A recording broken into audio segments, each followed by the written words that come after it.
ఇప్పుడు no cost cough syrup తో 60 రూపాయల విలువ గల ఇన్హేలర్ పూర్తిగా ఉచితం. దెబ్బకి దగ్గు జలుబు మాయం.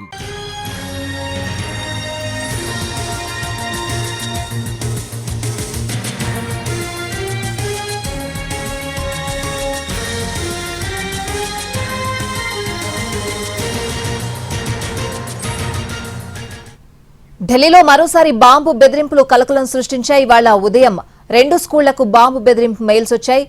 ద్వారకలోని saint Thomas school, Vasant valley school కు బాంబు బెదిరింపు మెయిల్ రావడంతో పోలీసులు అలర్ట్ అయ్యారు. వెంటనే రంగంలోకి దిగిన పోలీసులు బాంబ్ స్క్వాడ్ తనిఖీలు నిర్వహిస్తున్నారు. అయితే ఇప్పటి వరకు అనుమానాస్పద వస్తువులు కానీ బాంబు కానీ లభించలేదని పోలీసులు చెబుతున్నారు. నిన్న కూడా సెయింట్ థామస్ స్కూల్ కు బాంబు బెదిరింపు మెయిల్ వచ్చింది. వారం రోజుల వ్యవధిలోనే స్కూళ్లకు బాంబు బెదిరింపులు రావడం ఇది మూడోసారి.